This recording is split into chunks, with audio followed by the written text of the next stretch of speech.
In this series of videos, we'll cover how to add haptic feedback and vibration to your Unity mobile game using the Hapthicks asset, available from the Asset Store via the link in the description. In this video specifically, I'll show you how to use the Hapthicks class.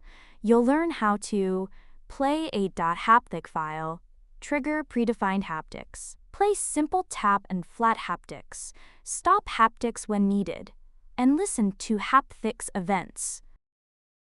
In order to be able to play our haptics, we need a trigger. I want to create a button so we can run our Hapthicks code when we press this button. Let's right-click here, go to UI, and select Button. Let's call it Start Haptic Button. Also, let me change its text. And let me make it bigger so we can see it better.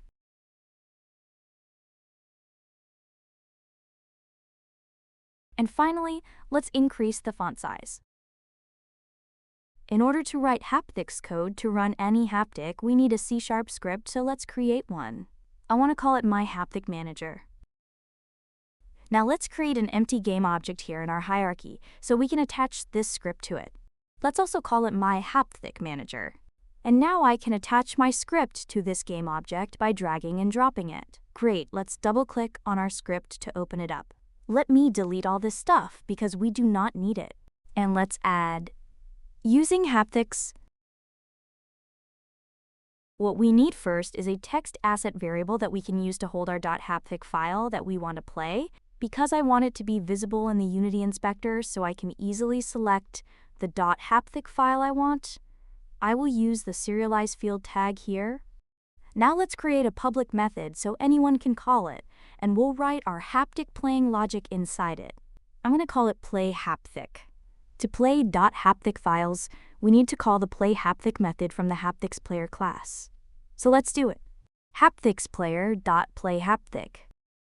And now, as the first argument, we give it our .haptic file variable. And for the second argument, we can give it null. Or we can create a new iOS transient filter using this code. As the first argument, it gets peak 1, which is the minimum intensity required for a point to be considered a peak. If a sample's intensity is equal to or higher than this value, it's a candidate for transient export. And as the second argument, it gets value 1, which means the maximum intensity allowed for both neighboring points to qualify them as valleys. This ensures the peak is isolated and not part of a broader wave. And for the last argument, you should pass #hi, which is the minimum sharpness required for a point to count as a transient. This ensures only snappy or crisp events are extracted. I'm going to give it these sample values just for now. And now we can pass this filter variable to our playHaptic method as the second argument. Okay. Now that you've learned what the second argument is, I'm going to remove our custom filter and use null as the second argument to keep the example simpler. We can also remove this null since it's optional and just pass the first argument. Now let's get the return value from our playHaptic method and store it in a variable. This way, we can stop it or get some info about it. When we hover over this method, you can see the return type is haptic info.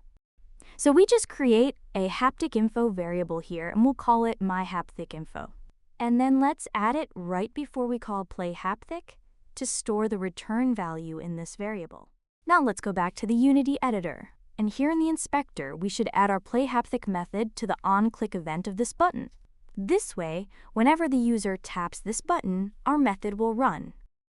First, let's click on the plus add button here.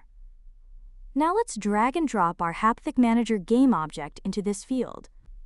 Then from this list, we go to our My Haptic Manager script and select our Play Haptic method. Okay, great.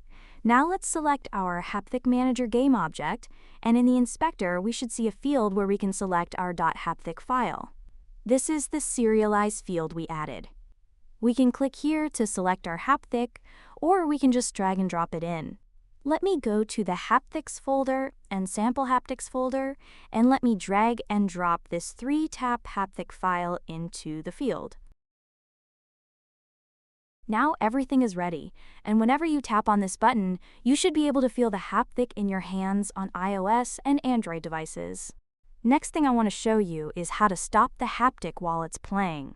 First, I want to add a second button as a stop button. Let's copy and paste our existing button. And let's give it a -200Y position so it's not overlapping the first button. And also let's change its object name to Stop Haptic button. Okay, great. Now let's go back to our script. Now I want to create another public method called Stop Haptic so we can stop the haptic inside it. In order to stop any haptic, we need to call the Stop Haptic method from the Hapthicks player class. So let's write it hapthicksplayer.stopHaptic. To tell it which haptic to stop, we pass our haptic info variable as an argument. And that's it. This method can now stop our haptic. Let's go back to the Unity editor, and let's change the method this second button is calling to the new method we just created. Oh, looks like I forgot to change this button's text. Let me change it to Stop Haptic. Great! Now you can tap the first button to play the 3-tap Hapthick file and tap the second button to stop it. Next thing I want to show you is how to play Predefined Haptics. Predefined Haptics are haptic patterns made by Apple and Google. They're built into iOS and Android. On iOS, they're called UIKit Haptics, and on Android, they're called Predefined Vibrations. Hapthicks supports them all, and you can choose which one to play. First, let's open our script again. Let's define two serialized field variables so we can choose which predefined haptics to play. For iOS, we choose the iOS predefined effect type. And for Android, we choose the Android predefined effect type. Okay, now let's change our play haptic method into play predefined haptic. Now, as the first argument, we pass our iOS effect variable, and we pass our Android effect variable as the second argument. As you can see, we have an error. It says it cannot convert void to haptic info, which means this play predefined haptic method doesn't return anything. We can't store its info or stop it. Let's remove the haptic info part from the beginning to fix this error. And great! Now we can play our predefined haptics by tapping the Start Haptic button. But let's go back to the Unity editor so I can show you how to choose which predefined haptic should play. Let me select the Hapthick Manager game object, and here in the inspector, you can see we have two more serialized fields, one for Android, one for iOS. We can easily open these dropdowns and choose from the list. Okay, let's go back to our script. Next thing I want to show you is how to play flat haptics. Flat haptics play a constant intensity and sharpness for a set duration. No up and down curves, just flat. Let's remove this method and write a play flat method instead. For arguments, we pass the duration as the first argument, then intensity, and finally, sharpness. Note that sharpness is only used on iOS devices. Android doesn't support sharpness and will ignore it. Also note, intensity and sharpness are always between 0 and 1. Now, unlike play predefined haptic, which returned void, this method returns a haptic info again. So let's write our haptic info variable right before it to store the result. Okay, now, when we tap on the play haptic button, you should feel a 2-second haptic with 0.5 intensity and 0.7 sharpness on iOS devices. Next up is simple tap haptics. These are very short haptics that don't take a duration input.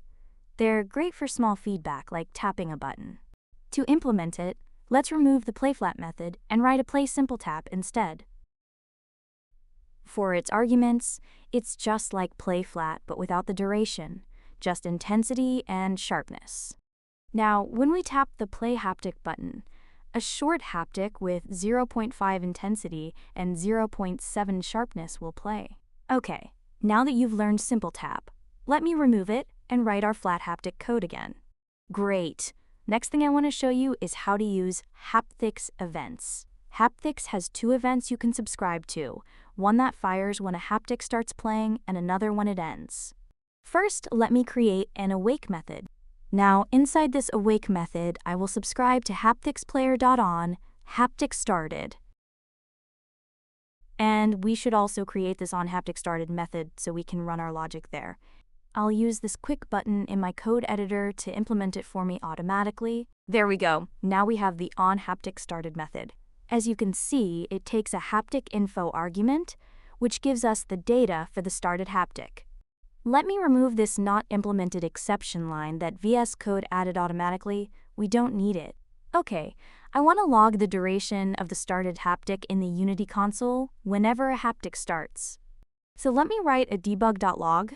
Inside it, we'll write haptic started with duration of info.duration. Now let's also do the same for the onHaptic ended event in our awake method. Let's subscribe to Hapthicks player.on haptic ended. Now let's quickly implement this method. And same debug.log goes here. Now let's go to the Unity editor and give it a shot. Let me go into play mode. And let me open the console so we can watch for logs. And tap the Start Haptic button. As you can see, haptic started with duration of 2. And haptic ended with duration of 2. Great, our events are working. Now I want to change my flat haptic code to play haptic file code, so we can see whenever we play our haptic, it logs the duration of that haptic file. Let me quickly change this code to play haptic code. Now let me open the selected haptic file in our Hapthick Editor so I can change its duration to something. Okay, haptic duration is 2 seconds. Let me make it 10 seconds. And save it. Now let's open console and go to play mode and tap on this button. And here we go. Haptic started with duration of 10. Okay, now I want to tell you an important note about the Hapthick event system. Our Hapthick event system is using system.timers, so the events are fired from a background thread, not the Unity main thread.